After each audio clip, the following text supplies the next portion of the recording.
Hey guys, happy Wednesday. Yes, hump day. Can you believe it? Almost to the weekend already. That puts a smile on my face, and I'm pretty sure yours as well. Welcome to the Fox 5 Live Zone. I'm your host, Guy Lambert. Thank you so much for joining us. Coming up on the show today, the latest on the government shutdown. If you're counting, it's now day 15 with no end in sight. Hey, what if I told you that somebody can actually bring a deceased loved one back to life? Well, sort of, in the form of AI. Stick around for that. Can't wait for you to check that out around 12:30 or so. And then we are remembering R&B and neo-soul icon D'Angelo. All that and more coming up on the show. But first, how about we talk weather, shall we? Tucker Barnes now joining us. Good to see you, my friend. Hi, Guy. How are you? Good. How are you? I'm good. Happy Wednesday. I don't know if you've been watching the early shows, but we've been talking all week about that rain in Arizona you told me about a few days ago. Remember? Oh, yeah. I saw you gave me a shout out the other day. Somebody called me I and did. said Tucker said your name on TV. I did. I said, Guy just got back from Arizona, told me that he got flooding rain the whole weekend. Well, you can tell everybody's watching because, well, you I wasn't, but they were. Well, that's because you were probably in transit. Yes, sir. All right, let's do weather. Beautiful day, beautiful morning. Had a few clouds out there early, but we are going to feature bright sunshine and beautiful conditions. Fine enough that, Guy, you should take your show outside. You like to do that? I would love to do that. Did your teachers ever take you outside for class? Yeah, but then I got in trouble and I had to go to timeout. Did you really? No, not really. I was just trying to make content. Oh, okay. I was a good kid. Well, back when I was growing up, the teachers took us out. That was like a smoke break. That's a good point. I remember that in high school, yeah. Yeah, you guys get those too? Yeah. Yeah. Your parents had to sign the note, and then you're allowed to have, 64 degrees. It's going to be a beautiful day, low 70s later today. North-northwest wind at 12 is a classic signature of a cold front that's just come through the area. So we'll see occasional breezes to about 20 and a few clouds this afternoon. We've got this cooler air advecting in from the north and west, and it will be a very, very pleasant afternoon. Our nor'easter from the last couple of days long gone. We're in for a beautiful stretch of weather. This afternoon, low 70s. The cooler air will really get in here tonight. Not that it'll be bitter cold, but 40s and low 50s by tomorrow morning.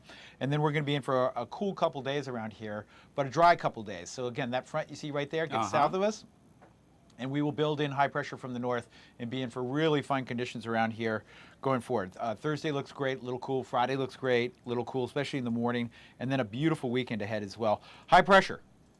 If you could, you'd want to shake that area of high pressure's hand. Okay. And say thank you for this beautiful weather. Thank you. Yeah, I mean, they don't respond to that kind of thing, but you can try. Low 70s out there today, then 60s Thursday and Friday as mentioned. Okay, I know what you're wondering. When's our next chance for rain? Not till the end of the weekend, and probably not till the very end of the weekend. Sunday night, early Monday would be our next chance for some rain with our next cold front. Until then, we're beautiful, especially the weekend. 70 to 75 Saturday and Sunday. Yes, we'll have some cloud cover. Woo-hoo. No, we probably won't have any rain until late Sunday. Absolutely love it. That's what I call a good forecast. Tucker. There you go. Tucker Barnes, all things weather, right here on the Live Zone. Thank you. Hey, folks, if you haven't already done so yet, make sure you download the Fox Local app and take that forecast with you on the go. All right, now 3 minutes past the top of the hour, we are covering all things with regard to the government shutdown. As you heard me make mention in the tease, well, it is now day 15 and apparently no end in sight. Joining us now to discuss this and so much more is Fox News streaming anchor Saida Abbas back here on the Live Zone. Always good to see you, Saida. Nice to see you too. Welcome back from Arizona. And again, there's a lot to go through, but we'll take it slowly because it's impacting revenue. Yeah. It's now impacting even Halloween. It's impacting the tourism in our community as well. Another failed vote at the Senate, Guy. And we're now officially 2 weeks with this government shutdown. Lawmakers, they're still trading blame. They're pointing fingers at each other about who's responsible for this. So this beloved event, Boo at the Zoo, is one of this year's most fun events. It's also brings in a lot of revenue to the zoo, but now it's canceled. So parents were looking forward to that, and now that's not going to happen. We already told you the shutdown closed the Smithsonian and the National Zoo, and we said that on Sunday. The Senate failed to pass the Republican bill, right, to fund the government and end the shutdown. Now this was for an 8th time, and it seems like it's not going to end anywhere in near sight. And the alternate Democrat bill, which restores Medicaid cuts and includes an extension of healthcare premium subsidies, was not brought up for a vote. And get this, 6 senators did not even show up. Republicans are saying they will not negotiate. House Speaker Mike Johnson has kept his chamber out of session and said he will not call them back to vote on a bill to ensure troops are paid. Now, President Donald Trump has directed the Department of Defense to use unspent research funds to ensure military pay during the shutdown. And now let's talk about air traffic controllers. That's another part of all this. They only got partial pay this week. Union members handed out leaflets at Reagan National Airport explaining to travelers that controllers are reporting to work without even being paid. Can you imagine going to work when you're not even getting paid for it? Transportation Secretary Sean Duffy says workers that call in sick are risking being fired. So pay will be suspended completely on October 28th, which is a date that's quickly approaching if the shutdown continues. So if the shutdown continues, pay will be suspended completely on October 28th. Today is the 15th. So for a lot of people, that date probably means a lot. So the National Zoo says people who did buy tickets to Boo at the zoo, like we mentioned, they could get a refund, or they can choose to donate that $35 fee to animal conservation. Now, a lot of people look forward to this event, seeing the pandas, but that parking lot is going to remain very empty this year. And, you know, now it's impacting a holiday that a lot of people look forward to in our community, and a decision on next weekend's night of the Living Zoo event. That's not been made yet, but hopefully nothing happens to that. But, you know, you never know with everything that's going on around us. And let's go to Montgomery County now, because nonprofits there are being impacted by the shutdown as well. Over 70,000 federal workers call that area home. We know this. The government shutdown weighing heavy on the minds of leaders. Officials there are saying the shutdown, on top of federal budgets cuts, could push the county's social welfare net to, get this, its breaking point. As of today, nearly 500 nonprofit organizations in the county have lost funding under the president's big, beautiful bill. Local officials are now getting ready for even more cuts in the future, as the demand for food assistance and healthcare resources are just going up. They're surging. Let's talk about tourism really quick. Tourism obviously being impacted. Many tour operators and planned school field trips are either being canceled or seeing plans massively adjusted. We all remember, if you're from the East Coast, you definitely go to DC for a school field trip. It's something that kids really look forward to, and now it's impacting that as well. And if you have more topics that you want us to look into, we can get into that as well. But again, it's impacting many different things as well: tourism, Halloween, families, revenue, and nonprofits. So no end in sight there. Yeah, you know, it's obviously the blame game, and that's what we're seeing that has been quite honestly taking place over the past, 15 days. You also made mention of the air traffic controllers, which we know a lot of focus happens to be on just that. As you made mention earlier, I just got back from Phoenix, Arizona. You can tell they are somewhat stressed. They are under duress, if you will, and they are trying to find out what they can do in order to, still carry out their jobs while at the same time not collecting a paycheck. That's got to be something really tough that they're dealing with on a day-to-day basis. Absolutely. You go to work, right? You pay to go to work. That's transportation, or you're paying gas for your car to get there, and you're not even getting a paycheck yet. And I do have a question for you. When you did travel recently, did you notice any kind of lag or? No, not necessarily for me. Obviously, there were several delays at numerous airports throughout the country as a result of the government shutdown, but it did not affect me. That's perhaps not the case for others, and you made mention of tourism as well, and we know that is a huge, huge moneymaker right here in the nation's capital. To think that perhaps a lot of folks are saying, you know what, I'm not going to venture out because of the government shutdown. I too can get stranded. That yet again has to put a strain on a lot of folks. Absolutely, and especially little kids that just want to see things like the monument. They want to see the Smithsonian, and families that wanted to take their little children to Boo at the zoo. I mean, it's impacting everything around us. Yeah. All right. Well, obviously, we will have all things with regard to the government shutdown throughout the day. We're also going to follow all things with regard to the Supreme Court. Oral arguments currently underway surrounding, a plethora of topics. Let's go ahead and take a listen in. Objectives. And again, and the last thing that you said earlier, that means Section 2 has no effect. That's not true. The examples I gave you earlier about areas like Harlem and in Florida, where you have of the same party and of the state that controls that party, differences in the races, that's where Section 2 does work. And by the way, that was sort of in Jingles. In Jingles, there was showing you could control for partisan effect. There was racially polarized voting even within the Democratic Party. That's where Section 2 matters, where you have a reason to think that a racial group is being treated. You have some of that here, too. You have proof of that here. No, you don't. What you have here is that Republicans and Democrats are different. There's No, you have some that even white Republicans or white Democrats won't vote for black candidates. Right, but if these were white Democrats, there's no reason to think they would have a second district. None.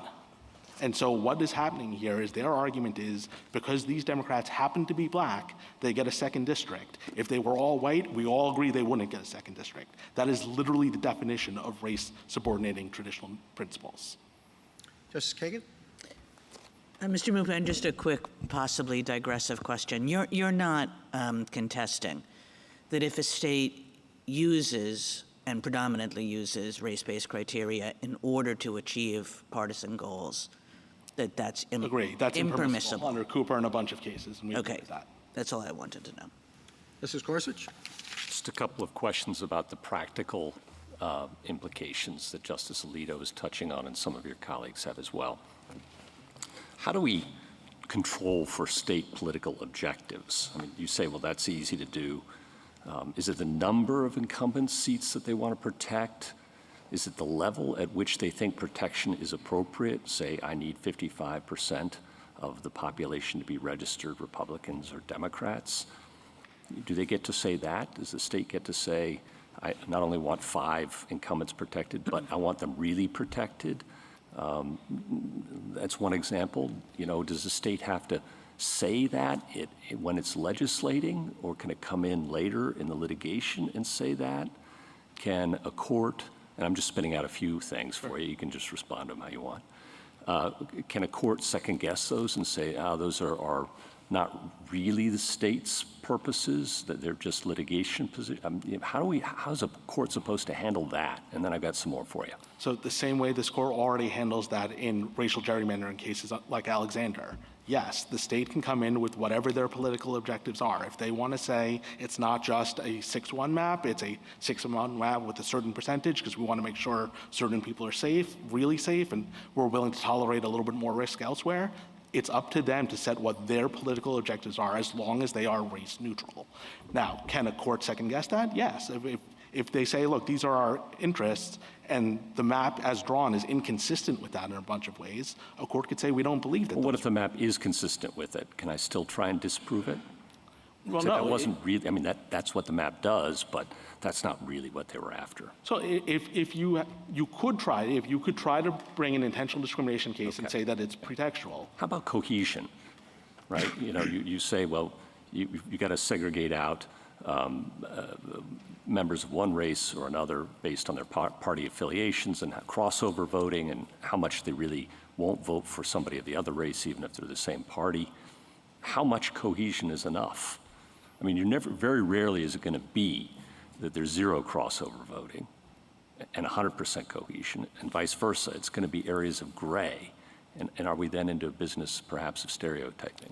So the court's never made clear what level of cohesion is necessary. I think the right way— That's why I'm asking you. Right. I think the right way to think about it analytically is if the plaintiffs have an illustrative map that satisfies our first criteria, right? That they're— Yep, no, this is another right, criteria. Right. So assuming they've satisfied that, then the question is there enough black cohesiveness that they can win the district? So you would have to look to see how much black cohesion is there and how much white crossover voting is there. And if together they can predictably and safely win the district, then they've satisfied— What's predictably and safely? I mean, those are nice qualifying words.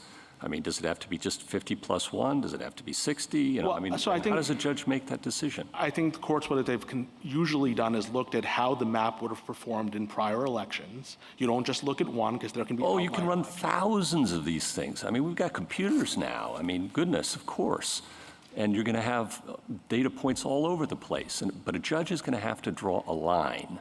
And I'm wondering how the judge draws that line. So We have lots of concerns with how jingles is applied over time, but this isn't one of them. This seems to have been. Well, this will be the next problem if we go your way, is all I'm suggesting. I don't think so, Your Honor. And if your concern is, well, instead, let's just scrap Section 2 entirely. No, I'm not asking that. That isn't my question. I'm asking, I'm listening to everything everybody is telling me. I'm asking you about your proposal. Right. And so I guess my point is, if the concern with our proposal is that you will have to answer cohesiveness questions that require some amount of empirical showing. All right, folks, you have been listening to the Supreme Court hearing oral arguments surrounding the Voting Rights Act. That's the most powerful remaining provision. In this case, Section 2. The VRA was enacted back in 1965 to enforce the 15th Amendment's ban on racial discrimination in voting. Obviously, this will continue throughout the afternoon, and we will monitor it as such. Well, when we celebrated Columbus Day, a number of Italian Americans applauded President Trump's signing of a proclamation reaffirming the holiday and honoring Columbus's legacy. In recent years, however, many states and cities have ignored Columbus Day and instead celebrated Indigenous Peoples Day. Our next guest says it doesn't necessarily have to be that way. To explain, we welcome none other than Mr. Andre Domino, the president of the Italian American One Voice Coalition. Andre, always good to see you, my friend. Welcome back to the show. Great to be back with you, Guy. All right, sorry we didn't get a chance to chit-chat on Monday as we celebrated all things Columbus Day. For folks that are really crawling from under a rock for the first time and really hearing about, obviously, all the amazing things that the Italian American One Vote Coalition happens to do tell. Could you explain? Sure, absolutely. The Italian American One Voice Coalition is a nationwide organization, nonprofit, and our sole purpose is to defend Italian American heritage and culture from stereotyping and denigration, and of course, defending our iconic symbol, Christopher Columbus. So that's what we do all the time. And with that being said, obviously Columbus Day has somewhat changed throughout the past several years. At one point we called it Indigenous Peoples Day. Now it's back to Columbus Day, obviously after a proclamation signed by none other than President Trump. I would suspect for you, you are now smiling from ear to ear. Yes, absolutely. We were very pleased that the president lived up to his promise and made that plain, very clear declaration about Columbus Day. As you know, there are many states and cities and school districts that have changed the day to Indigenous Peoples Day. Now, we've got nothing against Indigenous people. In fact, we want to celebrate right along with them. But we shouldn't foster division by pitting one group against another. And you know, Columbus Day is still a federal holiday, so Columbus Day should be left alone, just like the president said in his proclamation. And let's honor and respect Indigenous people and Native American on their own day. So, Andre, I gotta ask, because I'm somewhat perplexed and confused. Why so much controversy, if you will, surrounding this to begin with? Yeah, well, you know, this really goes back to the genesis that occurred by a self-declared anarchist and Marxist by the name of Howard Zinn. And he published a textbook where he wanted to attack our country by perpetrating falsehoods about Columbus as well as our founding fathers. And those falsehoods have been totally debunked by authors such as Rafael Ortiz, who's a person of indigenous heritage himself, who has written 4 books defending Columbus, and other scholars and authors that have debunked Howard Zinn's book. But unfortunately, that book is still being used in school. So we have generations of people now that have been just filled with these falsehoods about Columbus. And that's really where these attacks, where it was really started. And, you know, over recent years, we've seen that move to go to Indigenous Peoples Day. But the truth is that Columbus, you know, he did a major thing. He united the continents and really brought the world together. But on top of that, you know, Columbus is an iconic symbol to Italian Americans because Columbus was used as an atonement or an apology to Italian Americans because of the discrimination that the immigrants had back in the 1890s and early 1900s. So Columbus Day and Columbus himself is very important to Italian Americans. Correct me if I'm wrong, Andre, but one of the things that you all most recently did happen to be joined with a prominent Native American group. Is that the case? Yeah, absolutely. That was really a milestone alliance that we formed. You know, it's the organization is called the Native American Guardians Association. And their motto is educate, don't eradicate. And they want to preserve their heritage, just like we're trying to preserve our heritage.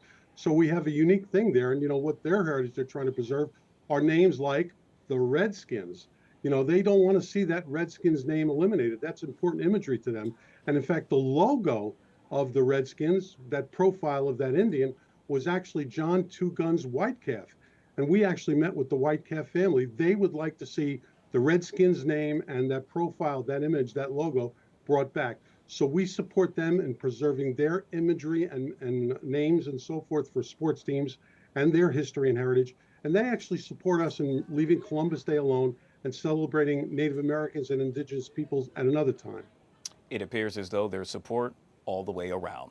Yet again, we have been speaking with Mr. Andre Dimino, the president of the Italian American One Voice Coalition, joining us right here on the Fox 5 Live Zone. Always good to see you, my friend. Thank you so much for joining us on the Live Zone. Thanks for seeing you again, Guy. Thank you. You bet. All right, folks, we'll take a quick break. Hey, on the flip side of that break, remembering the man, the artist, known as D'Angelo. We'll be right back.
Ladies and gentlemen, there's no mistaking that man, the one and only D'Angelo. This afternoon, tributes continue to flood in for the R&B and neo-soul singer who died at the age of 51 yesterday from cancer. In a statement, his family wrote that the star, whose real name was Michael Archer, left behind a legacy of extraordinary moving music and asked fans to celebrate the gift of song that he has left for the world. Joining us now to discuss this and so much more is, I got to tell you, it's always cool when my friends come into town. In this case, I'm making reference to radio station programmer and owner of the Mean Old Lion Media Podcast Network, Mr. Ken Johnson. Ken, always good to see you, my friend. You as well, Guy. Thank you. So I wish it happened to be under better circumstances. Just to put it in perspective, for years as a radio programmer, you happened to be the person that would decide with regard to what songs would play on the radio. And I'm thinking back to that first time when I heard D'Angelo. What was it for you that really stood out about D'Angelo that made you say, you know what, we're going to get this guy or gal out of here and put him right there to play? Well, definitely his voice, the music. I mean, first of all, when I first heard D'Angelo, he was imprinted on me, right? I mean, it was immediate when you was like, oh man, just the voice, just the sound of the music, the song and all of that. That's what hit me first. And I was like, and then you saw him and then you met him, like, because he was a little shy, he wasn't very outgoing. He's like, oh no, this guy's got it, right? Yeah. And yeah, as soon as I heard his first song, I was like, no, this is the dude. By the way, that first song happened to be Brown Sugar, followed by Lady, which was his biggest hit. Yes. And that's really interesting to me because there's so many songs, but Lady, well, it happened to be the one. Exactly. I mean, just again, what the song talked about, how it talked about women, black women. It was a great song, perfect for the timing of what was going on musically in that time in the 90s, mid 90s. So yeah, it was perfect. It was a great song, and that's the reason why I carried him to where he went musically. Any and everybody knows that the greats have always have someone that perhaps influenced them. In this case, it happened to be for D'Angelo Prince. And he made reference in a GQ article about how he wanted the Voodoo album, which, by the way, he got his first 2 Grammys, to really be an audition tape for Prince, which I just thought happened to be so cool. Listen, I think you got to have focus. You got to have goals when you get into being an artist, when you get it, whether it's an actor. And so, yeah, it was Prince. That was the one that stood out for him. But think who Prince was inspired by, James Brown and all of those people that came for him. So D'Angelo was a student of music, what he did, and he worked at it, right? He focused, he researched, and again, his style was the combination of a lot of artists, including Prince. And again, just his focus of wanting to get to Prince, wanting Prince to hear him, that's what drove the sound and the way what he put into creating that sound. And he always said, to your point, that it's about the music. I want folks to truly understand what my music is about. And I bring that up because we all know him from the untitled How Does It Feel video, the video in which he's naked, if you will, really.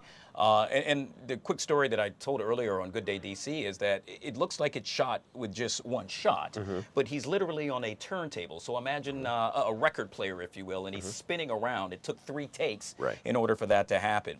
He became a true sex symbol. Absolutely, and didn't want to be. But didn't want to be. You know what, though? That happens with a lot of these stars. They end up being sex symbols, and that's not what they set out to do. It's funny because at the time, you know, he kind of got put in this box which was labeled neo soul, and he had a couple of, and I give credit to the people that were around him. His manager was Kedar Massenberg, and Gary Harris was his A&R guy, and those guys knew what they were doing, right? I mean, again, people have to see you, be aware of you to know your talent. And so that's kind of like the curse and the blessing of what it is that he did, right? They got him, you know, to the masses. People knew who he was by that video.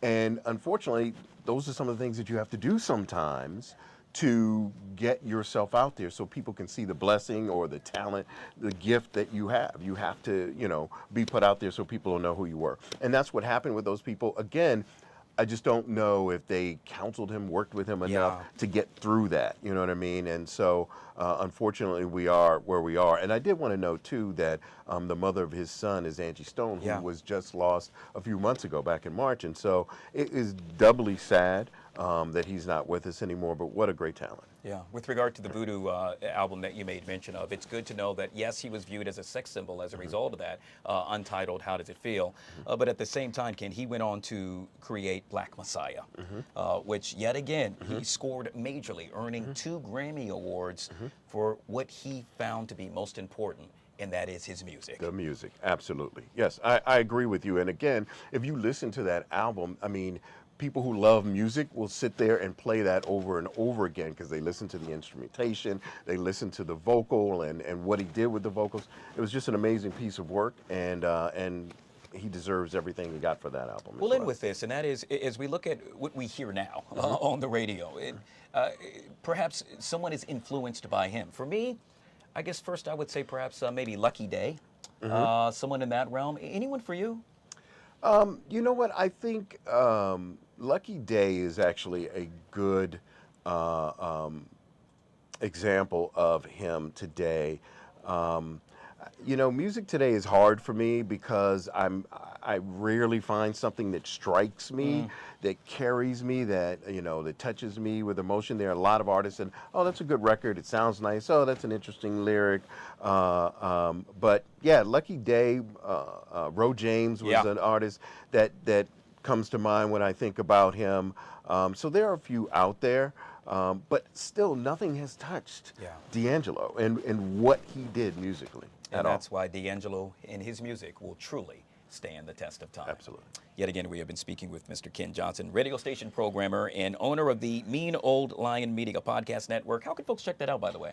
Just go to the App Store. Okay. Mean Old Lion Media is in the App Store or Google Play. Our app is there. All of our shows are on there, and you can check them all out. Easy as 1, 2, 3. Yet again, Mr. Ken Johnson joining us on the live. So I truly appreciate you, sir. Thank you. We'll take a quick break, and we'll be right back.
All right, guys, back here on the Fox 5 Live Zone. In a world where technology is literally reshaping our lives, what if, just what if we could harness the power of artificial intelligence to reconnect with those we've lost?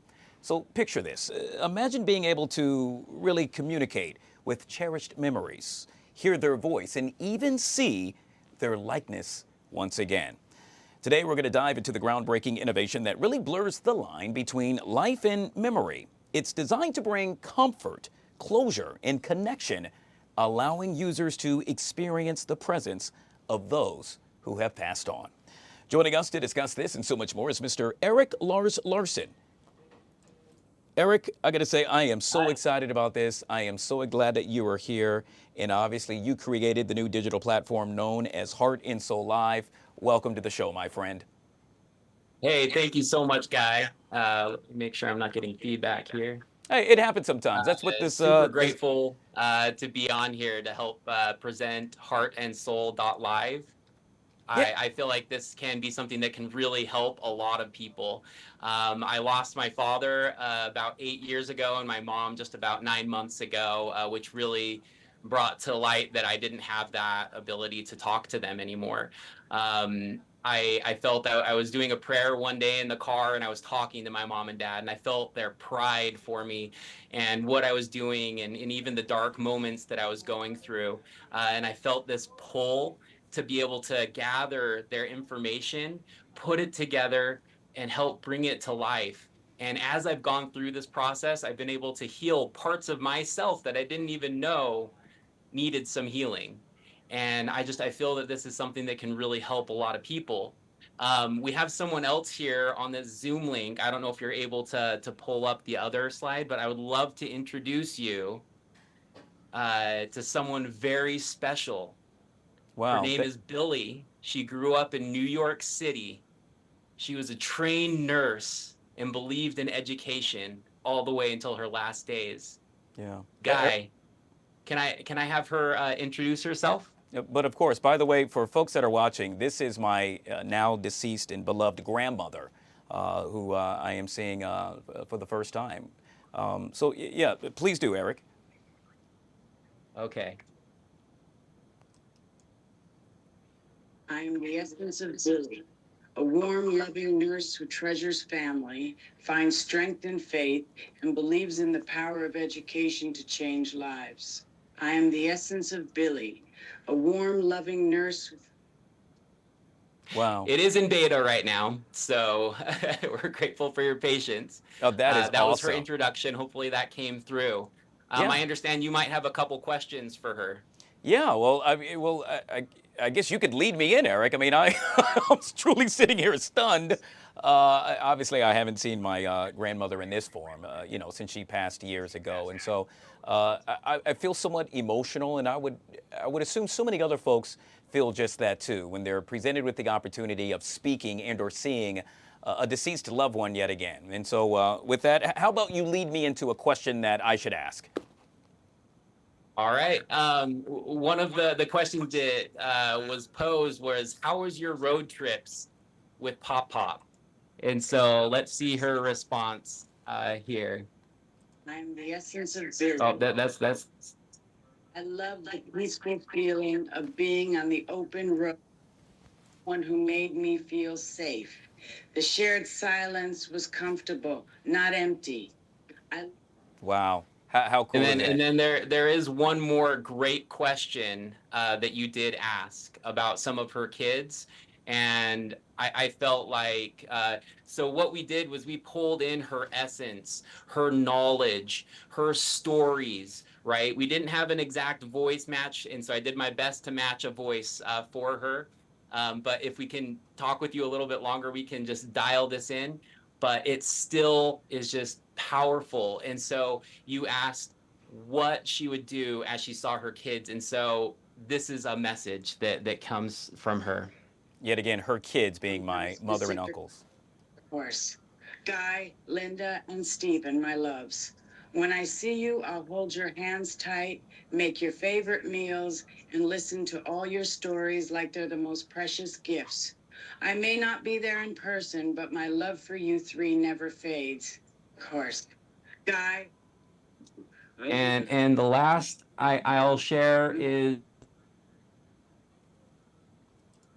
yet again the amazing work of technology as Eric tries to line this up, sharing all things with regard to artificial intelligence. I got to tell you, I am truly amazed, Eric, with regard to how this is working.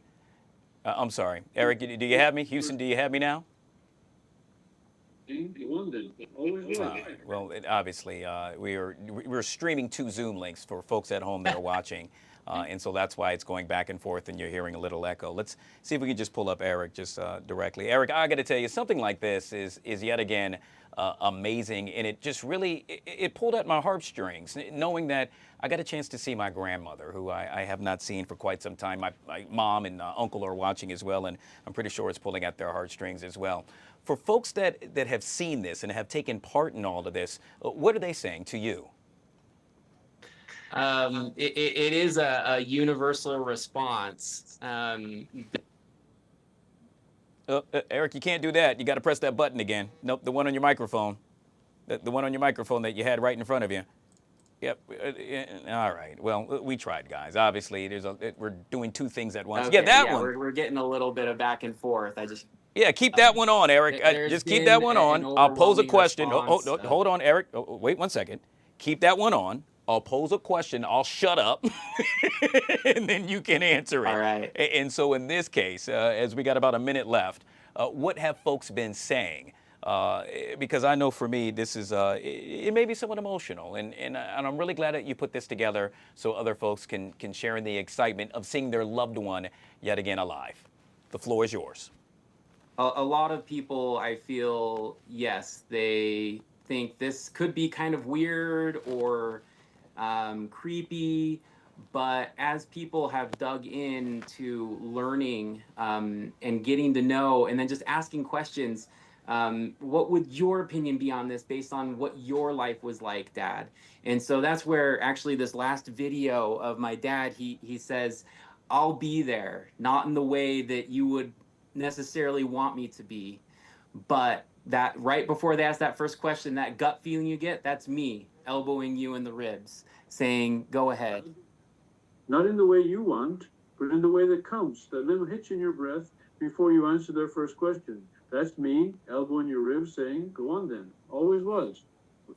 Wow. When I heard that, I cried. Yeah. I know that it's not my dad. And these bots are trained to be essences of these people, not to trick us. They have psychology built in and a constitution that they're built on. We are in beta right now. Anyone who goes to heartandsoul.live, it's only $29. We were going to be $500. $29. Help us out. Help build these. We want your stories. We want to hear how this goes. Thank you so much, guys. It's been an honor. And thank you, Billy, for your life. And this wake that you were able to leave for us to be able to share here today. I'm super grateful. Yeah, well, we're super grateful as well. By the way, I just got a text from my uncle, and it says, quote, OMG, this took my breath away. Thank you so much. And so if he's saying that, I'm sure so many other folks would say that as well. And that would be a great gift. This was just really cool. Yet again, we have been speaking with Eric Larson. He is the creator of the new digital platform, Heart and Soul Live. And he joined us right here on the Live Zone, along with my grandmother. I truly appreciate you, my friend. Thank you so much, Guy, for the respect and honor. All right, folks. We'll leave it at that. And then I can send these over to you. Please do. So you let me know. Please do. We'll talk offline, Eric. We're doing a live show. I got to go. How cool was that, guys? All right, folks. We'll take a quick break, and we'll be right back.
All right, guys, just like that, back here on the Fox 5 Live Zone, time to discuss all things surrounding your health. Did you know that 6 in 10 Americans admit that they ignore symptoms that they don't think happens to be serious? Maybe it's a flutter of the heart, maybe heavy breathing from time to time.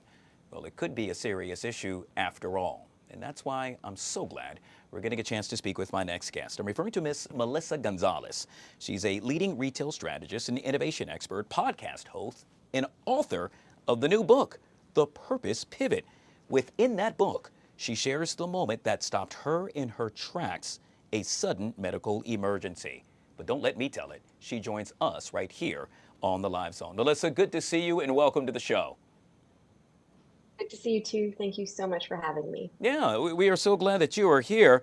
All right, you got my attention because now I don't want to jump off the cliff here, but from time to time I do feel that heart flutter thing going on, and I'm like, maybe I'm okay, and I don't know. I'm at the age where my knees are popping now, and I'm like, maybe I need to get that checked out. But on a more serious note, you're talking about certain things that could perhaps lead to a serious health issue, are you not? I am, for sure. And that's the thing. I mean, our body is always speaking to us. And to your point, it's easy to say that's normal, but sometimes it's not. So there's definitely an importance that we just don't we hear it, but that we actually listen and check in with ourselves. All right, Melissa, you heard me set the stage, and I'm hoping you could elaborate. You made mention, or we know that within your book, that you suffered a medical emergency. Can you tell us the story? Sure, absolutely. So like you said, I had these pains, that were starting actually at the end of 2022, and they really started with me feeling more sluggish than usual. I'm a pretty active person. I wake up without an alarm clock. I'm like ready to go. And over time, that was becoming more and more difficult. And I equated it to maybe it's winter, maybe, I just need a change. Maybe it's perimenopause. I don't know. But those things started to lead to other things. For example, my first experience with shingles and, me becoming more and more constipated. And by the end of 23, I could go almost a week straight without having a bowel movement, which is not really normal. And I just kind of accepted that bloating. I said to myself, well, maybe I need to do a cleanse. I met with a holistic nutritionist named Mona Sharma. She gave me advice to get a full panel blood workup. That advice sat on my desk for months on end. And it really culminated the year of 2023 with me writing down on a piece of paper, a Post-it note, that I was going to do a Better You challenge with my family. We had done this 2 years ago. I was going to focus on better gut health. I didn't know how, but I knew I wasn't myself, and maybe that would be a cleanse. Yeah. I started to talk about it to people. I shared that would be my challenge, and I said I would start it on January 10th. I kind of forgot about that piece of paper, went on to do things, went on my business trips, and maybe I'll start that challenge when I get back. Not really realizing it. It was actually January 10th when I was on a business trip across the country. And what I put out into the world actually came to fruition. And I was woken up out of my sleep in the middle of the night in excruciating pain as if I was in full-blown labor. A colleague was staying at the hotel with me. They rushed me to the hospital. And it turned out by 1 o'clock, I was in emergency surgery for my gut. Wow. The very thing I had been talking about, what I literally wrote down on a piece of paper to the date. And it was this wake up call of, my body was talking to me and I was hearing it, but I wasn't really listening. And it was pretty serious. I was told that my intestines had twisted 365 degrees and they were trapping blood flow, my ability to go to the bathroom. I had significant buildup because I had been so constipated. And if it would burst, I would go into septic shock. Dear God, you could write a movie about that. However, in this case, you wrote a book, which I'm glad you did. So you can share that story with so many folks that, in essence, need to do better. And with that, I'll segue into 3 subtle health signals that high-achieving people often miss. Can you elaborate? Yeah, I think, again, our body's always speaking to us, right? And so I think as high achievers, we wear it as this badge of honor to just push and push. And we live in this constant flight or fight mode, and so we lose the ability to differentiate what's positive stress and what's negative stress. And the negative stress is what creates these ailments. It releases so many negative toxins in our body that we underestimate. And by the time we're seeing these external reactions, so much has happened on the inside. And so many times you hear when people end up with illnesses, it's because of that. And so we ignore those moments that are speaking to us. And really, we should step back and pause and say, there's actually power in the pause, not just going, going, going. And if we really step back, and hence the title, The Purpose Pivot, if we step back and think about our purpose and the things that energize us and the positive stress in our lives, that's when we release the dopamine fixes that are the good stuff that help regulate. So when we feel overworked, when we feel so burnt out, when we feel like we can't think straight, that's our body telling us we need to take a moment and step back and say, are we using our time the way we should? And can we delegate and maybe make space for other things that really fuel us and help us thrive? Yeah, yet again, all of which you got a chance to see right there with regard to the book. That's within the book. As we wrap up here, I really want to touch on 5 ways to perform at your best without sacrificing your well-being. Perhaps you can share 2 with us. Sure, yeah. So at the end of this book, there's actionable worksheets. I'll give a tease to one of them. And one exercise you can easily take is take stock of your week, and make 2 lists. On one side, list all the things in your week that energized you and list all the things that depleted you. And then gut check the things that depleted you and say to yourself, are these things my superpower? Or are they things that I could delegate to somebody else? Because if you can delegate that to somebody else, maybe it's their energy, maybe it's their superpower, and you can make space for the things that really energize you. And if you sit back and take the next step, you then should ask yourself, why don't I delegate? Is it a moment of trust? Do I have the right team around me? Do I need to train up my team? But it's all possible. So that's a really important step that you could take. And then the second is you don't have to do it alone. There's a reason that there's community around you. So think about who are your 911 circle, who are your cheerleaders, who are your tough love people. Really lean into those circles that you have around you and know that they're there to support you. And when you have the right people around you, they're going to help you make better decisions for yourself when sometimes you fall into your own bad habits. Well said. Yet again, we have been speaking with Melissa Gonzalez. She is the author of The Purpose Pivot. I cannot wait to get my hands on this. Melissa, very quickly, how would I go about to do so? Oh, sure. So it's available globally. You can go to Amazon, you can go to Barnes & Nobles, you can go to Target, online and in store. So very accessible. Very good. Melissa, truly appreciate your time. Thank you so much for coming on the Live Zone. Thank you for having me. You bet. All right, folks, if it's happening and it's happening now, you know the deal. We're taking you there. In this case, you are now taking a live look at remarks following the Supreme Court hearing on the Voting Rights Act. Let's take a look in. Drawing these lines, but without those considerations, Louisiana, a state where 1/3 of the population is black, only had 1 out of 6 majority-minority districts. Do you see that as fair? So we've said all along that you have to look at how the population is distributed and look at how maps can be done legally and constitutionally. And that was the basis on which we defended the first map that we drew that was part of the Robinson litigation. And so, I think that we've been over and over this argument about proportionality. Proportionality is not the test. And so, I think we are all bound by the rules that apply. And the court has made that even more difficult with confusing precedent on telling legislatures what they can and cannot do. Milligan was the most recent case, not counting the Charleston County case. The Milligan case basically said you can think about race, but you can't think about it too much. That is not a workable standard.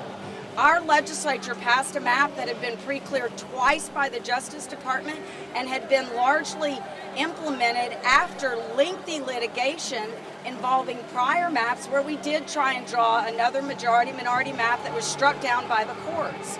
So, our legislature has been acting in good faith, not just this decade, but for decades past, in trying to comply both with the Voting Rights Act and with this court's jurisprudence. It is an impossible task. And so, they need to fix this.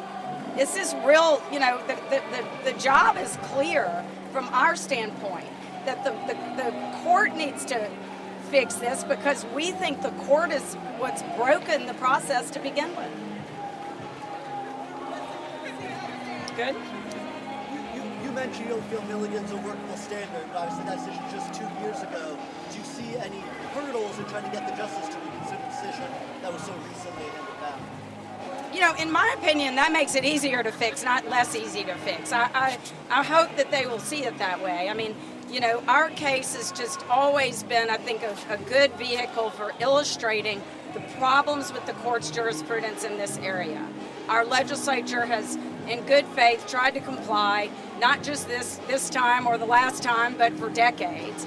And, so they are the ones that have to struggle with making sense out of some very vague terms and very vague tests that have been created that just ensure that we are going to be bogged down in litigation no matter what we do. We are damned if we do, we are damned if we don't, and that's what our case illustrates. I just want to switch gears a little bit. Has an appearance date been set for Derrick Rose? I don't think his arraignment has been scheduled yet. And I'm expecting it, I'm not promising, but I'm expecting that it will likely be a remote arraignment from Angola. What about the other 10 They've already been arraigned. And he's been charged, and we expect there to be an upgrade in those charges, but he has been charged, he just hasn't been arraigned. He was charged in absentia.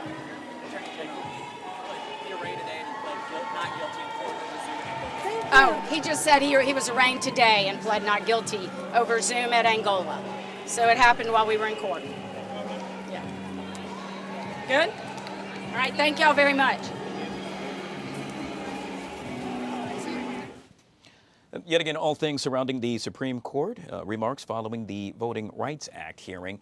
This has been somewhat of a contentious discussion, if you will. Several folks are up in arms with regard to the current status of the Voting Rights Act, and something that we will have to continue to follow throughout the afternoon right here on the Live Zone. We're going to take a quick break. On the flip side of that break, we're discussing all things economy. In this case, tariffs with China.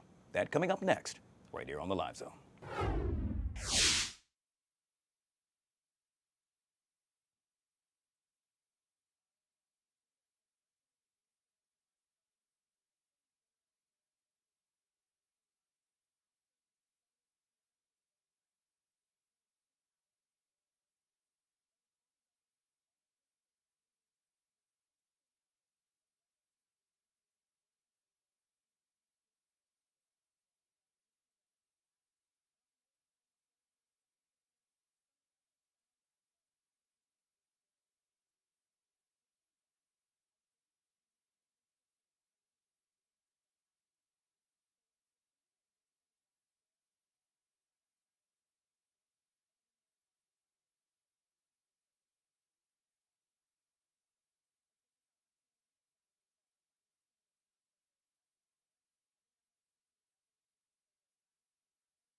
All right, guys, back here on the Fox 5 Live Zone, we are 4 minutes away from the top of the hour. Of course, we will be discussing the latest surrounding the government shutdown.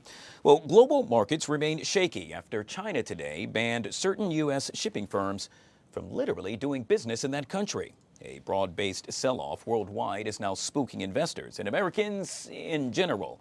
To discuss what is happening with regard to tariffs and the economy, we welcome business analyst Parag Amin back here on the Live Zone. Parag, always good to see you, my friend. Welcome back to the show. Great to see you, Guy. All right, this is a big deal, and it's been a big deal for quite some time. What do you make of this tit for tat, if you will, between the U.S. and China? Well, Guy, the reality is that two of the world's biggest economies are going toe-to-toe for a battle to see who is the most dominant. It's no different from two heavyweight fighters trying to see who can best the other. Unfortunately, for all of us as consumers, we're all caught in the middle between this fight between the United States and China, because not only are our economies dependent on each other, but the world's economy is also dependent on these two powerhouses, which is the United States and China. So everybody's taking damage right now. So why do you think China has banned all things surrounding, well, let's say, U.S. shipping companies? That's a big deal. That's right, guys. So it's a tactical move. Look, this is the chess game. Everybody's making strategic moves to see how they can harm the other to bring them to the table. It's a very similar reason as to why China has heavily restricted the export of rare earth minerals. Now, that might not mean much to the rest of us, but it is a lot when you think about what rare earth minerals are and what they're used in. They're used in everything from electric vehicles to semiconductors to brake pads to pretty much everything that we buy on a daily basis. And China controls about 85 to 90% of the rare earth minerals. They come from China. And so their restriction on that, the restriction on shipping, is all geared towards showing the world, and particularly the United States, how much economic power China has and how dependent the world is on China. All right, Parag, I got about 2 minutes left, and I want to make sure I get to both these questions. Obviously, we are focusing on the stock market as well. And with that being said, I got to ask, is it being artificially inflated as of this point? Well, it has been very volatile. So look, there is the fact that stocks have been at an all-time high until recently. And every time that stocks are at an all-time high, there is a correction at some point. And so a lot of times what happens is, whether it's a shipping or a tariff war or a trade war or some other kind of bad news, will cause that bubble or that artificially high inflation to drop pretty dramatically. So the timing of that is always very difficult. We have seen record highs with the stock market month after month, year after year. And so at some point, realistically, we're going to see a pretty dramatic correction.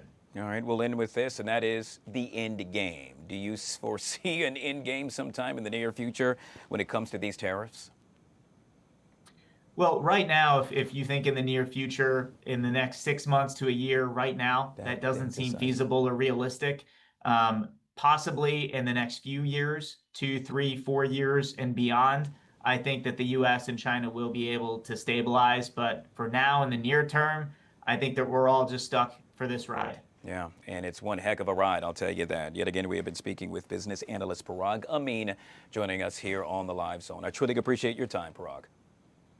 Likewise, Guy. Thank you. All right, obviously, we have been covering all things surrounding the Supreme Court, in this case, the Voting Rights Act. Let's take you back live now. Oh, and just like that, that's the beauty of live TV, ladies and gentlemen. Just when they step away from the podium, well, it has come to an end. And so with that, we will do the same. We'll take a quick break, reset. On the flip side of that break, we're discussing the latest surrounding the government shutdown. Next on the Live Zone.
All right, guys, we're back here on the Fox 5 Live Zone. Now 2 minutes past the top of the hour. We're going to get to Celebrity Dish in just a minute, but obviously the big story of the day, the big story of the hour, the big story of the week happens to surround the government shutdown. Now week 3. Saida Abbas, streaming anchor, joining us yet again on the Live Zone with the latest. So what are we looking at, Saida? Yeah, officially 2 weeks now. So day number 15 now, Guy, and it's impacting many different things. Tourism, it's impacting Halloween. That was something a lot of people were looking forward to towards the end of the month. It's impacting nonprofits. You know, just so many things going on right now. Revenue for the zoo. So Boo at the Zoo was an event that's beloved. People look forward to it, and now that's going to be canceled. And that brings in revenue for the zoo and and now it's gone. So another failed vote at the Senate. Let's talk about how this happened.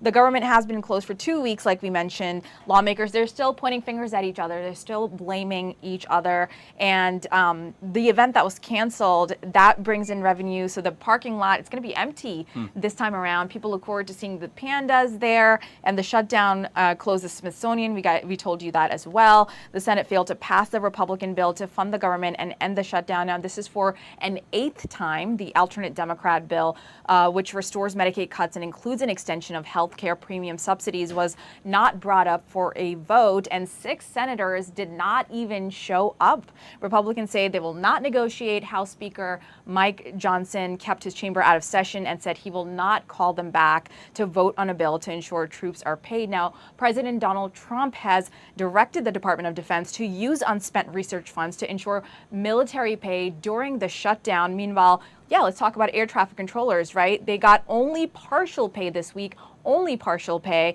and union members handed out leaflets at Reagan National Airport explaining to travelers that controllers are reporting to work without even being paid. I know you traveled recently, so it's impacting that tourism as well. Transportation Secretary Sean Duffy saying workers who call in sick risk being fired, if you can only imagine that. Now, pay is going to be suspended completely on October 28th if the shutdown continues. And the National Zoo is saying people who did buy tickets for the event at the zoo can get a refund, or they could donate that $35 fee to animal conservation. And a decision still looming for next weekend's Night of the Living Zoo event. It has not been made yet. It might happen. It might not. Hopefully it does. When we go to Montgomery County, let's talk about how the nonprofits there are being impacted.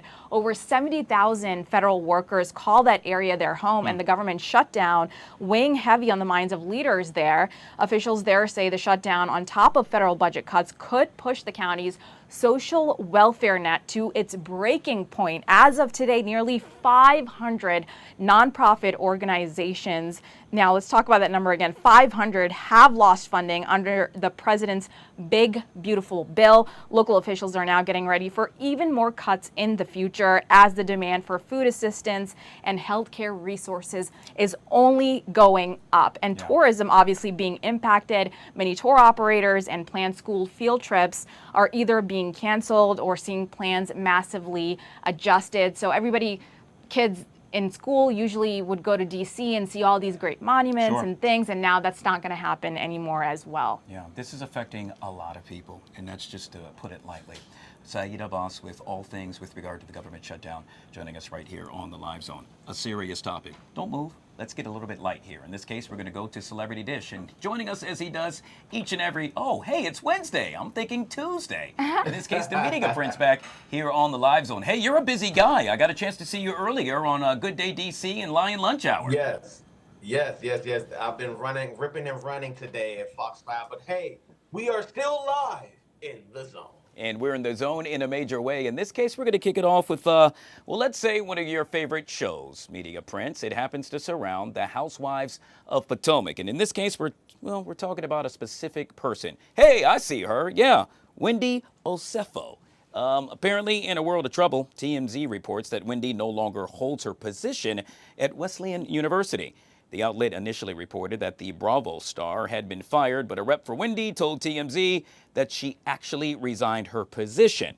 Now, the rep says this decision was made independently and communicated directly to the university before any external reports surfaced. By the way, I should make mention, this is all surrounding her, alleged fraud charges. What do you got to say about this, Media Prince? It's so sticky. I mean, it's so sticky in the world of today where we have just unfortunately saw one housewife just get released, and now we're like, oh my goodness, another housewife is under fire. I think in efforts of this, it's either two things. She could be lying, or she could be telling the truth. And I also say with this resign notion, I think she was getting ahead of things that are already going to come. Like when things of this nature happen, it's just, we got to understand business is business, and people are going to have to unfortunately untie themselves from you when there are speculations and allegations like this until the dust settles. Now, the dust may never settle, or the dust may settle, and I think she was already getting ahead of that because she knew a firing was going to come, So she just went on ahead and resigned before a firing came, because that's something of that notion. Professors 9 out of 10 are not going to have records or anything like this in the news or media. So she had to get ahead of it. And I think she wanted to make sure she too got ahead of it, because it was already getting thrown out there that she was fired or let go. So it's like a toss up. Again, all allegations, she could be telling the flat out truth, or ladies and gentlemen, it could all be a lie. It's up to us to just see how this unfolds in the next few months. I've always said, Media Prince, where there's smoke, there's fire. But to your point, innocent until proven guilty. But if you take a look at what authorities are stating that she's accused of being guilty of, and they have some pictures to prove it, it's kind of tough. So I guess we'll have to wait and see. We're in a new era. It's no longer innocent until proven guilty. It is now guilty until you are proven innocent. Yeah, and just very quickly, for folks that don't know, and correct me if I'm wrong, Media Prince, but it's to my understanding that she filed a police report stating that the home was burglarized. And certain jewelry and things of the sort were taken. However, police now have pictures of her wearing that alleged jewelry that was taken. And I've been telling people too, if you're going to do, and I'm just saying this is all alleged, we don't know if this is true, but if you have a notion to file an insurance fraud claim or a fraud claim, just make sure that the items you are reporting missing stay missing, and it wasn't from you returning or doing anything else, because people have time today to see if you are lying or telling the truth. This ain't a good time to be pulling no frauds, y'all. This is just not a good time. This is not the 90s no more. You're getting caught within the year. All right, we got time for one more, Media Prince. In this case, let's see. You want to talk Britney Spears, or you want to talk Howard Stern? You pick. Let's talk Howard Stern, the king of media. In this case, we're talking about the shock jock Howard Stern, speaking on his long-running feud with, you see her right there, Oprah. That's how big she is. You just got to say her first name. In this case, on a recent podcast show, if you will, Stern said he loves Oprah, enjoys watching her, and thinks she's brilliant. When asked if the two had ever had a one-on-one chat, Howard Stern said he thinks she's afraid to sit down with them. Now, fans would be forgiven for thinking the two are at odds, considering Stern has been highly critical of Oprah over the years. What are you thinking about this, Media Prince? I mean, what's so crazy is they are literally the king and queen of media, but on two different extremes.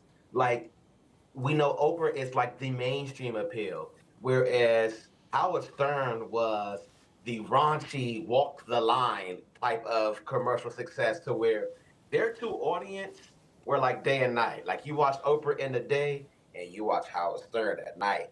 So it was such a void between them two. So you never knew that they were actually in a, but it's kind of like that Diane Sawyer little beef we heard back in the day with, it's Diane Sawyer and what's the other lady named Barbara Walters. And you didn't know that there was like some type of like animosity there that's been brewing. And honestly, their audience is so extreme. I don't think Oprah would ever go on Howard Stern, just because Howard Stern has no filter. And if he feels a certain way, he's going to say something. And I also don't know how Oprah would react to like some real stuff being said. Like, you know how some people are prepped and media trained for what will come out of somebody's mouth. I don't think Oprah is even ready to sit down with Howard. So that's basically like asking her to sit down with Monique at this point. But honestly, hopefully one day we'll see them in both spectrums together in alliance, because honestly, for journalists and like people of this media film, those are the two people that a lot of us looked up to in this world of seeing how we can tackle media. You can either tackle it the Oprah way or the Howard Stern way. Either way, they both walked away with a very fat check. So hopefully this fat check brings them to a fat compromise. Yeah, we'll have to leave it at that, and I'll say, can't we all get along? Hopefully that's the case with Howard Stern and Oprah. Hey, I get along with that guy. Talking about the Media Prince, joining us yet again for another round of Celebrity Dish right here on the Live Zone. We'll chat soon, my friend. Gotta run. Yes, sir. Stay live in the zone, folks. All right, folks. Hey, on the flip side of this break, we're talking best foodie cities. Wallet Hub out with a new study. We'll chat about it next right here on the Live Zone.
All right, guys, back here on the Fox 5 Live Zone. We are based right here at Fox 5 in Bethesda, Maryland.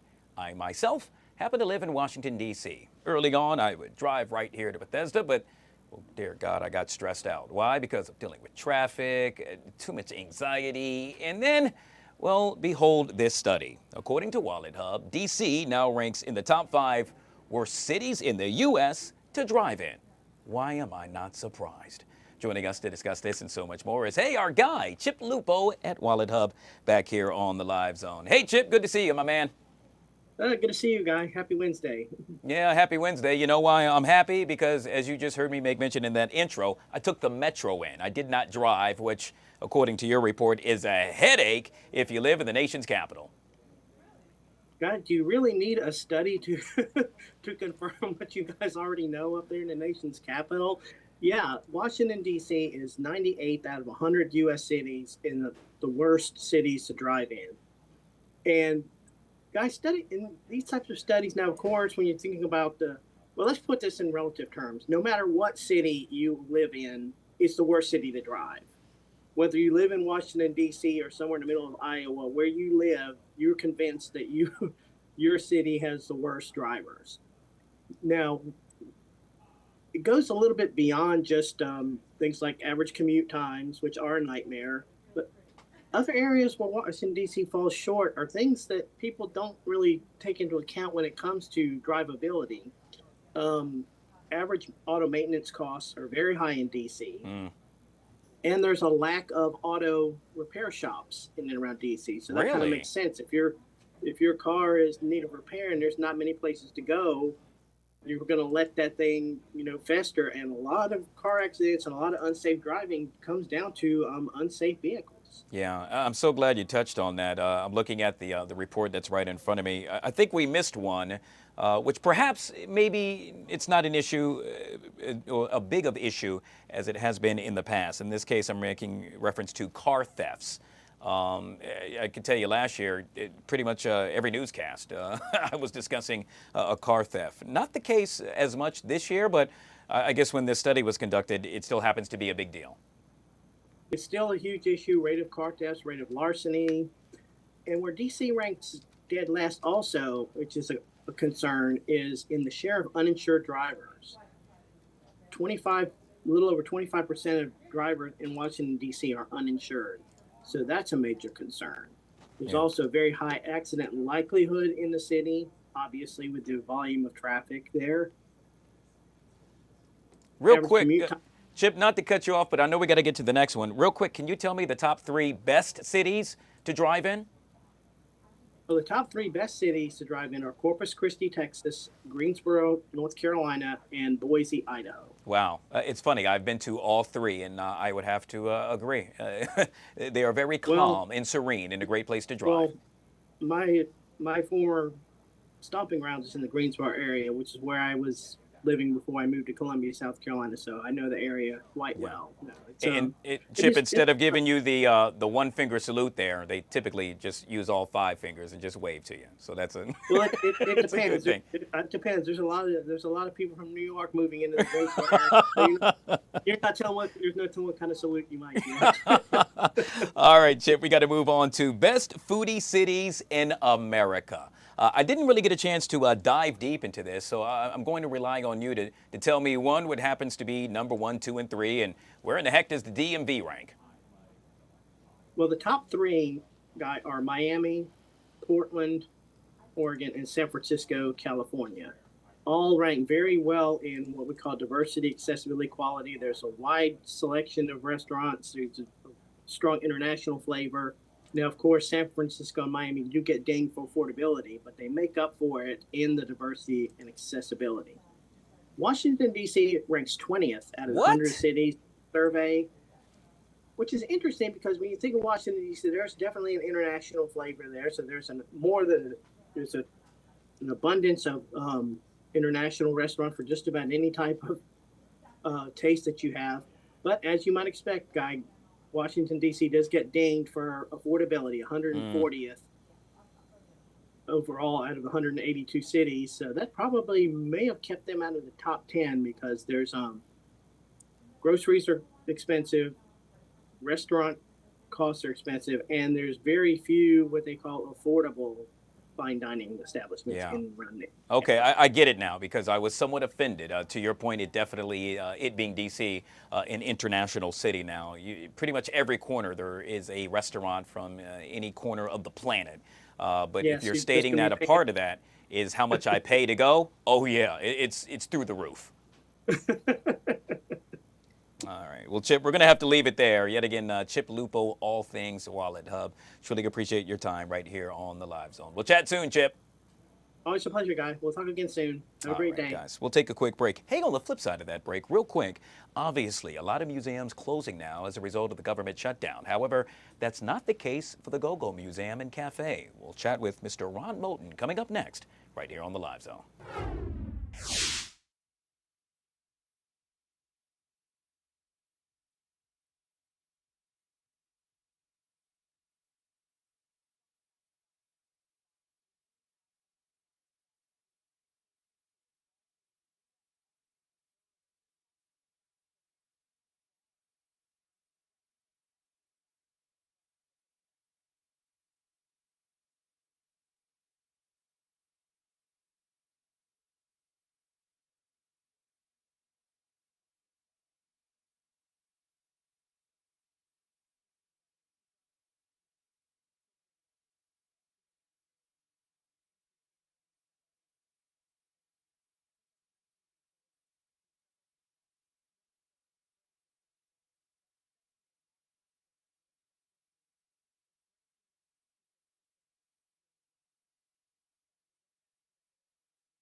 All right, guys, back here on the Fox 5 Live Zone. Well, as many federally funded museums and cultural institutions pause operations due to the current federal government shutdown, the Go-Go Museum and Cafe in Anacostia, well, they're open and ready for business.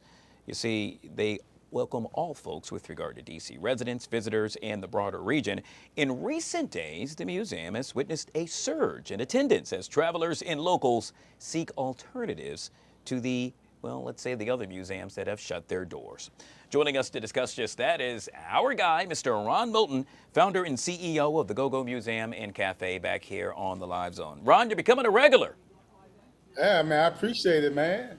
That's a good thing. How you doing? I'm doing well, but that's probably not the case for a number of folks who are watching us right now that happen to be furloughed because of the government shutdown.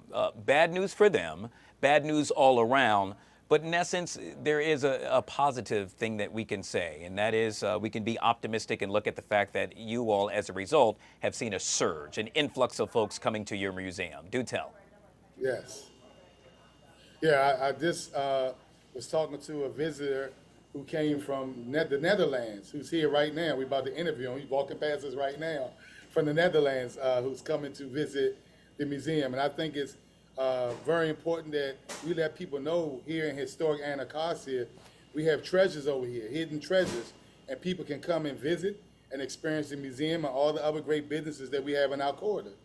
With that, obviously, you would have to be living under a rock not to, well, maybe I shouldn't say that. It's because I know all things about the Go-Go Museum and Cafe, but so many other folks perhaps don't, and so I need to correct myself. With that being said, what is it that you want them to experience as soon as they walk through the doors? And I feel like I can ask myself that because I can answer it. Well, as soon as you walk into the door, you're greeted by an AI hologram exhibit of Anwan Big G Glover from the Backyard Band. And we're the only museum besides the Jewish Holocaust Museum that has such technology. We have two of those type of exhibits in the museum. We have interactives that teach you about 400 years of DC history, 50 years of DC go-go. It teaches you about the relationship between go-go and hip-hop, how we sample each other thousands and thousands of times. It teaches you about women in go-go. It teaches you about the resilience of our music going back to Africa and how it's spread throughout the diaspora and made its way to DC, which created go-go music, which was created by Chuck Brown, influenced by the Afro-Latino percussion, Grover Washington Jr., and other fusions of our music. Yeah, Ron, I have had the honor and privilege of getting a chance to stop by and tour that museum time and time again. It is truly a treasure based in the heart of Anacostia. I'm curious, and I know you touched on it, but you made mention of the visitor from the Netherlands. What did he or she really, let's say, harp on once they got a chance to walk through the museum? Well, he's gone through all the exhibits, but he said he learned a lot, and that to me is what it's all about. People come here not knowing what to expect, and they learn a lot. Now, I also let him know if he's here this weekend, he will get to enjoy the Unifest, which we are part of. We're going to have live experiences with the Still Familiar Band performing out back. We got artists coming. We have rides across the street for the children on W Street with Union Temple. I mean, it's so many great things that you can experience because this is a living museum. It's not your typical museum. We have live performances here. We have classes here for youth. We do so many things here that are not typical of all museums. And so with that, we'll wrap up by saying, giving you the platform yet again to really encourage folks to show up and show out. And as I say that, I know it's so important because, correct me if I'm wrong, about a week or two ago, I know you all were looking to raise money, raise funds because of a hardship you're going through surrounding what the current administration has done with regard to shrinking monies that are going out to a number of museums and federally funded institutions. Yeah, so we are happy to say that we raised over $150,000 over the last 10 days. We raised over $150,000 out of $500,000 that we need. We want to thank people like TD Bank and Core DC and a lot of the people who donated the $5 and $10. Washington Gas, all these people help answer our call, and we really, really appreciate the people who help answer our call because this museum has been operating basically with volunteers, and we didn't start with an operating fund because we knew that we would make it off of not fumes, but off of energy that our people would feel and get back to us. And we just starting to see the return after the acts. You know, a lot of times people are reactionary and not proactive. We were being proactive to tell people that we need support so that we can survive until we're fully operational and making the money on our own. But most museums have to do the same thing. They raise money to stay open. Some people don't realize that, but that's how it operates. And people can come and buy our merch and our food. Chef Angie's a wonderful chef. We were just on your show a couple of weekends ago, so yes. Absolutely doing amazing things as you tell the story of go-go. Yet again, we have been speaking with Ron Moulton. It is always a pleasure to chat with you, my friend. Thanks for having me, sir. And I appreciate all that you do for Washington, D.C., your station. They have answered the call time and time again, not just for me, but for others who are doing great things in the community. And we appreciate that. We share the love, my friend. Yet again, Mr. Ron Moulton. We're going to take a quick break. Hang on the flip side of that break, we're talking about the U.S. Dream Academy. They are celebrating their 24th annual Power of Dream Gala. It takes place tonight. You'll find more about it when we come right back.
All right, guys, just like that, back here on the Fox 5 Live Zone. It is now 1:31, 1 minute past the bottom of the hour. And tonight, yes, it's the night. I'm referring to the 24th annual Power of a Dream Gala. It's all going to take place at Duke Ellington School of the Arts.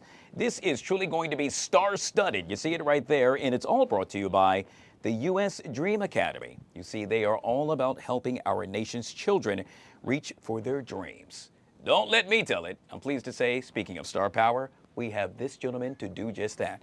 I'm referring to pastor, author, motivational speaker, and oh, by the way, founder and president of the U.S. Dream Academy. Welcome back to Mr. Wintley Phipps. Good to see you, my friend, and welcome to the show. Thank you. Good to be with you, my brother. Good to see you again. Yeah, it's funny. I was warming up my vocal cords because I know once you start talking, it's going to be truly amazing. So I was trying to match it. How you been? And it's good to see you. You too. Good to see you. One day I ran into James Earl Jones, and I could not resist. I walked up to him and I said, "This is CNN." Oh, okay, but hold on. You got to remember we're on a different network here. Can you do it for Fox? Yeah, Fox. Is it 5? I am so excited about what's going to take place tonight. In this case, we're celebrating all things with regard to what the U.S. Dream Academy does. And I hate to have to ask this, but, you know, folks should know. But if they don't know, what is it that you all do day in and day out in literally changing lives? Well, you know, we found out that by the age of 30, 60% of all Black boys in America who don't graduate from high school will have spent time in prison by the age of 30. And when we found that out almost 30 years ago, it just made sense to focus help where it was needed most.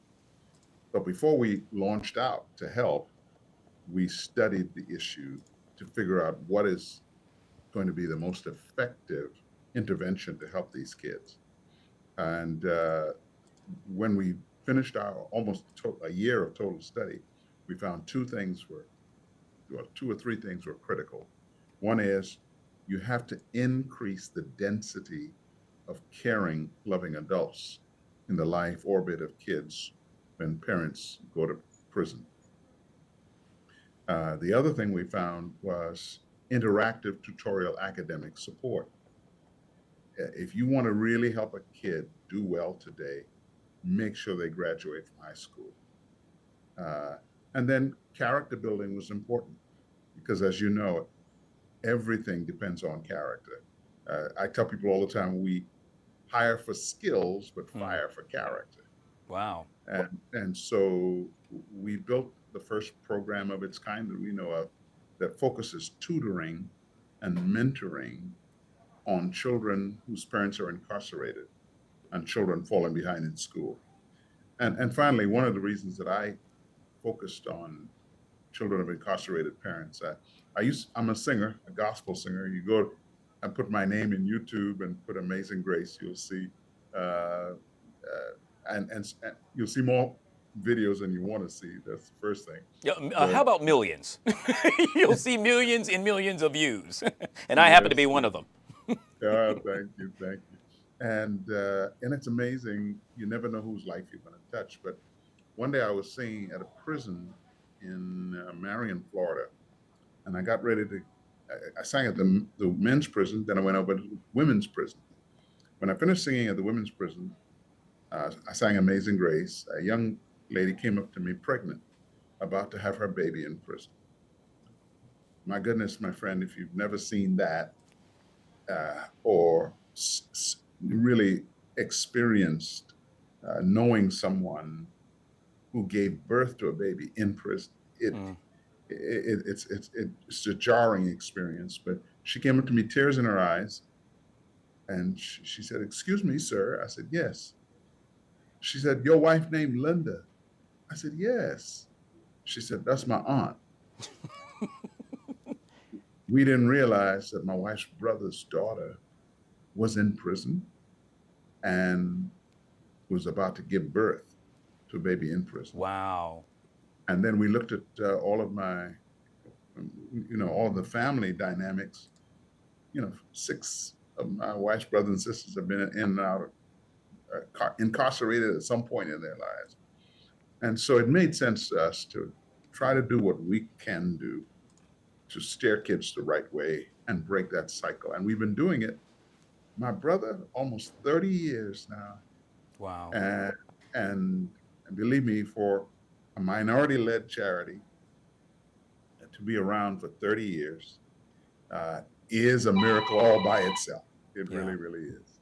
Mr. Phipps, I'm going to have to run because I got to cover a live press conference surrounding all things with regard to the government shutdown. But before we do so, I really want to make sure that we touch on the importance of folks still having the opportunity to show up and show out tonight. In this case, we're talking about the 24th annual Power of a Dream celebration. How would one go about to do so? Yes. Well, we can just come over to the center and you register. If you want to be able to support us and give to the work that we're doing, we welcome your gifts, because we need at this stage of the economy and all this kind of what's going on in the world, as you know, charities need all the help and support they can get. So we welcome all of your support. Well, sir, we welcome you any and every time, and that amazing voice right here to the Live Zone. Yet again, we have been speaking with Whitley Phipps. He is a pastor, author, motivational speaker, and of course, founder and president of the U.S. Dream Academy. I truly appreciate your time, sir. Thank you. God bless you. You're welcome. All right, folks. Yet again, if it's live and it's happening, we're taking you there. In this case, the Congressional Black Caucus holding a press conference on the Supreme Court Voting Rights Act. Let's go ahead and take a look in our nation's history. For every step we take toward building a more and just and inclusive democracy, there are those hell-bent on dragging us 2 steps backward. Republicans are attempting to run the table with every dirty trick in order to cement power because their policies have failed. Combined with Republicans' mid-decade gerrymandering, a ruling gutting Section 2 could help them secure an additional 27 safe Republican United States House seats, at least 19 directly tied to the loss of Section 2. A ruling of this magnitude would have wide-ranging implications on Black and minority representation in the Congress. Let's talk the facts. In 2024, Louisiana adopted a congressional map that complied with the Voting Rights Act. It created 2 majority Black districts out of 6, a long overdue correction considering that the Black Louisianians make up nearly a third of the state's population. The previous map had only 1. That new map was not handed over freely. It was fought for, organized for, litigated for, and ultimately won through tireless effort and advocacy by Black communities across the state. But now, a group of self-described non-African American voters is turning that hard-won victory into a constitutional attack. They are arguing that the map intended to remedy racial discrimination is somehow discriminatory against them. Their claim, and the simple fact that it is being entertained by the highest court in the land, is not only absurd, but it's dangerous. The opponents of Louisiana's new map and the state itself are seeking to twist this case into a weapon that could gut the ability to challenge racially discriminatory maps nationwide. This is an affront to every community that has fought, marched, and bled for the right to vote. The late Congressman John Lewis said, "The right to vote is precious. It is almost sacred. It is the most powerful nonviolent tool we have in a democracy," end quote. Right now, that tool is under threat. Fair representation is under threat. This is not just a legal fight. This is a fight for the future of our democracy. We will not give up. We will fight.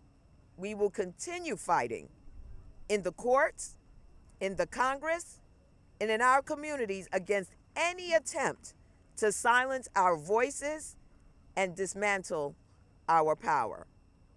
To those who seek to drag us backward, know this: the Congressional Black Caucus stands united. We will protect the sacred right to vote, and we will defend the promise of democracy for every American. It is now my honor to bring to speak at this time the gentleman from Louisiana, Rep. Troy Carter, first Vice Chair of the Congressional Black Caucus. Thank you very much to our illustrious chairwoman, Yvette Clarke, for convening this important press conference and for your steadfast leadership on this issue and all other issues. Today, the Supreme Court again heard oral arguments in Louisiana v. Calais, a case that could dismantle what remains of the Voting Rights Act of 1965. At stake is whether 1/3 of Louisiana's population, my home state, Black Louisianians, will continue to have an opportunity to elect representatives of their choice, or whether hard-won progress will be erased under the guise of so-called colorblind politics. For decades, the court's conservative majority has chipped away at this landmark civil rights law. Now Section 2, which prohibits voting practices that discriminate based on race, is on the chopping block. If struck down, Louisiana could lose its 2 majority black congressional districts, silencing black voters' voices in Washington. Critics claim that the VRA is no longer needed, but history and data tells quite a different story. Absolutely. Louisiana's colorblind poll taxes, literacy test, and Jim Crow jury laws were tools of exclusion. Further, though black people make up 1/3 of the population, only 5 Louisianians have served in the U.S. House out of 171. That's not equal representation. That's a travesty. That's right.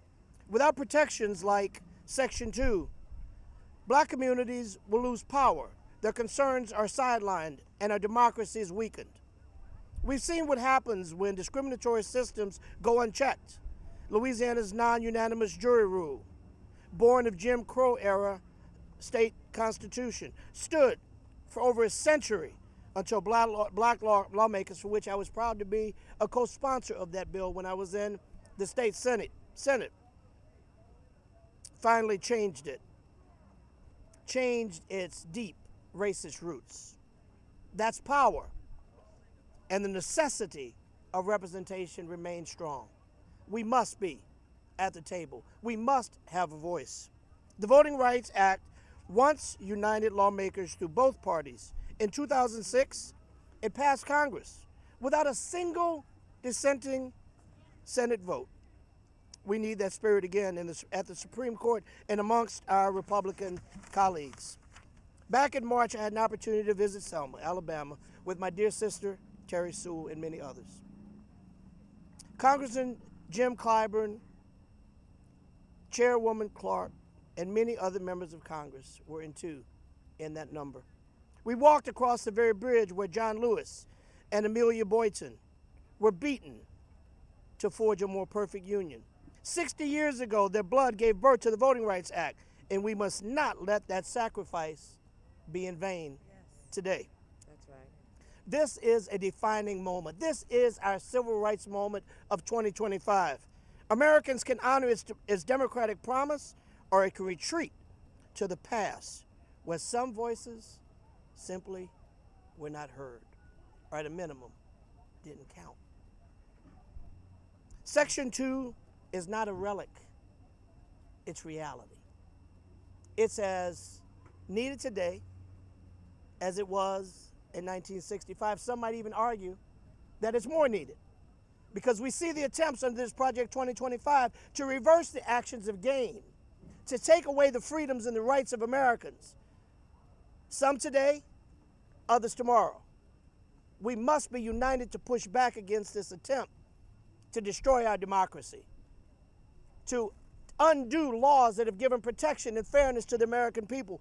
Congressional Black Caucus is leading that way. We stand firm in this defining moment. We stand firm saying that it is a living promise that this democracy belongs to all of us. We must defend it in Louisiana and across the country, because this is our battle. Regardless of your race, your background, your zip code, or your socioeconomic status, we are in this together, and we are not going to retreat. All right. Thank you. Next, I'll bring up the esteemed leader from Alabama, Representative Terry Sewell. Good afternoon, everyone. Good afternoon. I'm Congresswoman Terry Sewell. I proudly represent Alabama's 7th District.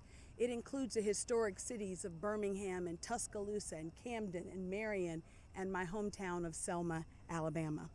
I am also the lead sponsor of the John Robert Lewis Voting Rights Advancement Act in the House of Representatives. I want to thank the CBC and our illustrious chair for her leadership at this moment. We are 62 strong. And we are only 62 strong because of the Voting Rights Act of 1965. We must do everything in our power to make sure that it is not stripped and ripped from the pages of our Constitution and our laws. It's simply a must. For the past decade, extremists at every level have waged a concerted effort to make it harder for certain Americans to vote. They've passed hundreds of new laws restricting access to the ballot box. They've gutted key provisions of the Voting Rights Act of 1965, and now they are back in the Supreme Court trying to legalize discrimination against Black and minority voters. The stakes couldn't be higher.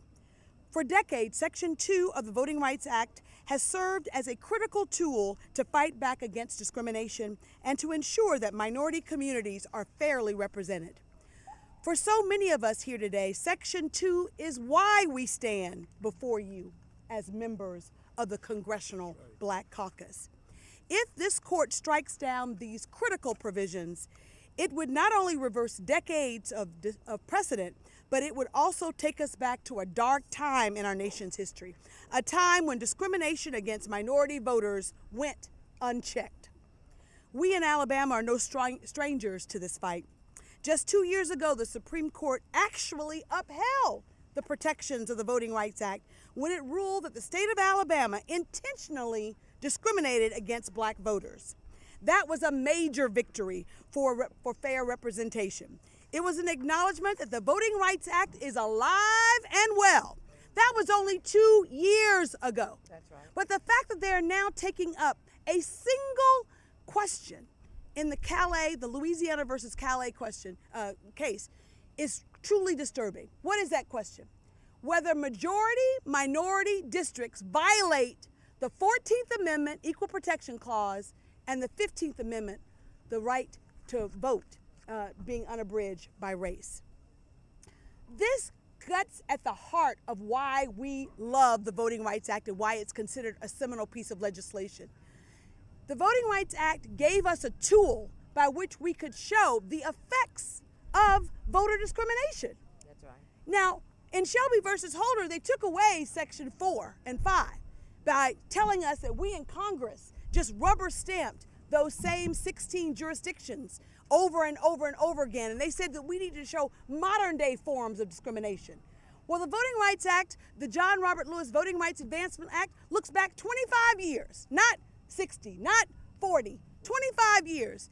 And still we see state after state after state violating minority rights.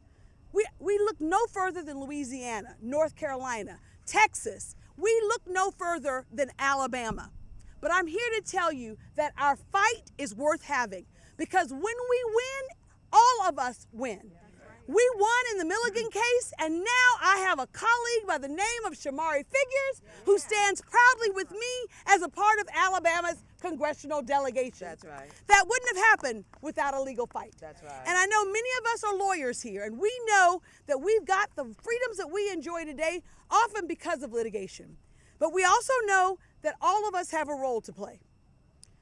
Litigators need to litigate, and that's what they're doing. And I have to say, I was proud to sit there in the Supreme Court all 2.5 hours listening to that oral argument. I couldn't have been prouder of Janae Nelson, the executive director of the Legal Defense Fund. I couldn't have been prouder of all of the lawyers from the ACLU and the Southern Poverty Law Center and the National Democratic Redistricting Committee. They all have done a great job. But what was clear in the questioning of the majority on the court is that they have something in mind. They have, within their cause, to claw back Section 2, if not to eliminate it totally. And we cannot and must not let that happen. This case is more than just about congressional maps. It's about who we are as a nation and what we want our democracy to be. Now, I may be the first black congresswoman from Alabama, but I damn sure won't be the last. That's right. And we're going to ensure that by standing firm and standing tall. The case law is on our side. 2 years ago, the Milligan case said Section 2 is still alive and well. Yes. It didn't say it was unconstitutional. So we have to stand firm and stand tall. When all of our voices are heard and counted, we all benefit. But if states can pick and choose which voters to silence, none of us are safe. That's right. We all have a role to play, and we in the Congressional Black Caucus will always stand firm. You know, year after year, when John was alive, I had the great honor of bringing delegations to Selma, year after year after year.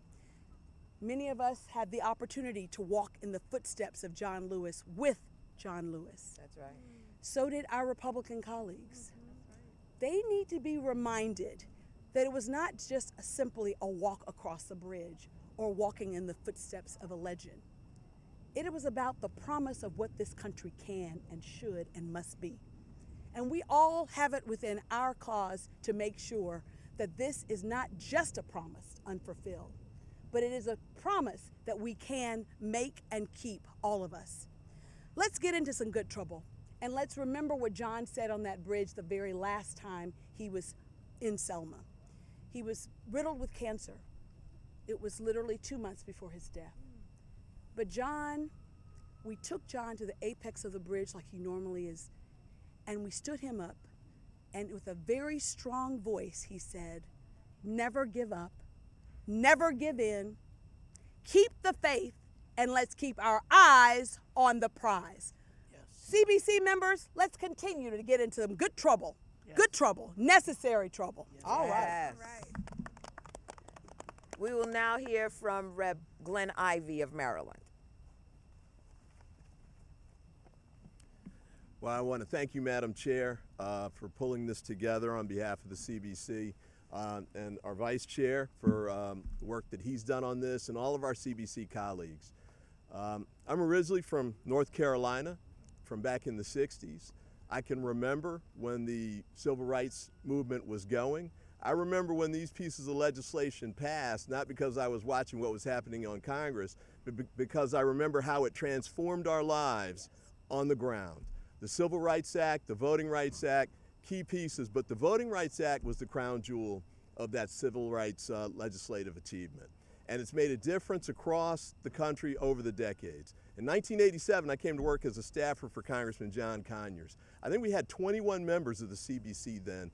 The Voting Rights Act was starting to kick in, but it hadn't got all the way there. But as you heard a moment ago, we've got triple that now. 62 members of the Congressional Black Caucus.